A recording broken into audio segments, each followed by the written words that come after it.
শুধুমাত্র নায়ক নায়িকা বেস কাজই হয়। হ্যাঁ, এটা মানতে হবে যে কাজ হচ্ছে স্বাভাবিক গতিতে, একেবারে মিথ্যা কথা। 80% কাজ কমে গেছে। আমি আপনার সাথে একদম টোটালি ডিসএগ্রি করি, প্রত্যেকটা কথাই আমি আপনার সাথে ডিসএগ্রি করি। প্রথম কথা হলো যে আপনি যে বললেন সেই আপনার সাথে আমি একমত না। মোর দেন 90% ডিরেক্টর নির্ধারণ অর্থ কষ্টের মধ্যে আছে, কাজ নেই কারো মধ্যে, খুবই কম কাজ হয়। দাদা দাদি নানা নানি দেখেন, আমি তো দেখি না। আপনি আপনি বলছেন, এবার আমি বলি।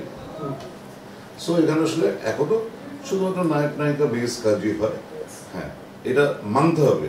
আমাদের খুব মজার সম্পর্ক, উনি আমার বিআই সাহেব আর আমি ওনার বিআইন সাহেব। তো এখন বুঝে নেন যে আমাদের কিরকম মধুর সম্পর্ক। মানে নাটক তো আসলে খুব সাদামাটা একটা গল্প। প্রথম কথা হলো যে আপনি যে বললেন সেই আপনার সাথে আমি একমত না। কারণ এখন দাদি নিয়ে, নানি নিয়ে, ভাই বোন নিয়ে, তারপরে ধরেন ছেলের বাবা মা, মেয়ের বাবা মা সবাই থাকে। একদমই এটা মানে এখন নাই, হয়তো কোনো এক সময় ছিল, তারপরে এখন আস্তে আস্তে সবাই এখন থাকে, সব চরিত্রই থাকে। পাশের বাসার ভাবিও থাকে, হ্যাঁ, তারপরে পাশের বাড়ির মানে গ্রামের একটা ছেলেও থাকে, এই চরিত্রও থাকে।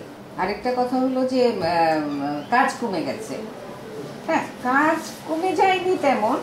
একটা জিনিস কি, এখন দেশের একটা মানে একটা ক্রান্তি সময়ে গেছে, মানে সেই সময়ের জন্য আমাদের গোছানো তো একটু দরকার আছে, তাই না? আস্তে ধীরে সেই গোছানোটাই মানে হয়তো একটু ধীর লয়। আর আরেকটা ব্যাপার হলো কোরবানি ঈদের পরে একটু কাজ কমই হয়। আমি আপনার সাথে একদম টোটালি ডিসএগ্রি করি, প্রত্যেকটা কথাই আমি আপনার সাথে ডিসএগ্রি করি। যে সত্যিকার অর্থে আসলে আপনি যে প্রশ্নের অবতারণা করেছিলেন, মানে উনি যা বলছে তার অপোজিট কথাগুলো আমার, যে এখন আসলে ক্যারেক্টার আর্টিস্ট নাই, ঠিক আছে? কিছু কিছু নাটকে রেয়ারলি আমরা দেখি, কিন্তু এইটাকে আমি স্বাভাবিক পরিস্থিতি মনে করি না। খুবই কম কাজ হয়। দাদা দাদি নানা নানি দেখেন, আমি তো দেখি না। আপনি আপনি বলছেন, এবার আমি বলি। সো এখানে আসলে এখনো শুধুমাত্র নায়ক নায়িকা বেস কাজই হয়। হ্যাঁ, এটা মানতে হবে, মানে আমাদের ক্রাইসিসটা আমাদের স্বীকার করতে হবে। তারপর দ্বিতীয় প্রসঙ্গটা হচ্ছে কি, যে কাজ হচ্ছে স্বাভাবিক গতিতে, একেবারে মিথ্যা কথা। 80% কাজ কমে গেছে। এখন ইন্ডাস্ট্রিতে 20% কাজ হয়।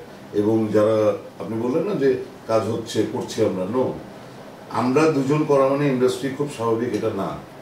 ইন্ডাস্ট্রি মোর দেন 90% আর্টিস্ট এখন না খেয়ে, মানে না খেয়ে অর্থে আমি বলতেছি যে খুব নির্ধারণ অর্থ কষ্টের মধ্যে আছে। মোর দেন 90% ডিরেক্টর নির্ধারণ অর্থ কষ্টের মধ্যে আছে, কাজ নেই কারো মধ্যে, ঠিক আছে? এটা রিয়েলিটি, এটা মানতে হবে। এটা না মানলে মানে গায়ের জোরে বলার কোনো মানে নেই যে আমরা ভালো আছি, আমরা ভালো নাই। আর কারণটা, এগুলোর পিছনে কারণটা বলি। আমি একসময় ডিরেকশন দিতাম। সো আমি 2000 সালে যখন নাটক বিক্রি করতাম, 1 ঘন্টার নাটক, মিনিমাম প্রাইস ছিল 4.5 লাখ টাকা। মানে আমি 4.5 লাখের নিচে আমার কোনো নাটক বিক্রি করিনি। এখন 2025, তাহলে ওই 4.5 লাখ টাকার নাটকের প্রাইস এখন কত হওয়া উচিত? অ্যাজ পার মুদ্রাস্ফীতি মিনিমাম 25 লাখ। আপনার অন্যান্য আপনার চালের দামের ডিফারেন্সটা দিয়ে যদি ধরেন, দেখেন 25 লাখের কাছাকাছি হয়। কিন্তু আনফর্চুনেটলি এখন একটা নাটক বিক্রি হয় 1.5 লাখ টাকায়। এটাই কারণ, আমাদের ইন্ডাস্ট্রি নষ্ট হয়ে যাওয়ার পিছনে এটাই কারণ, এবং এটার জন্য আমরা দায়ী না।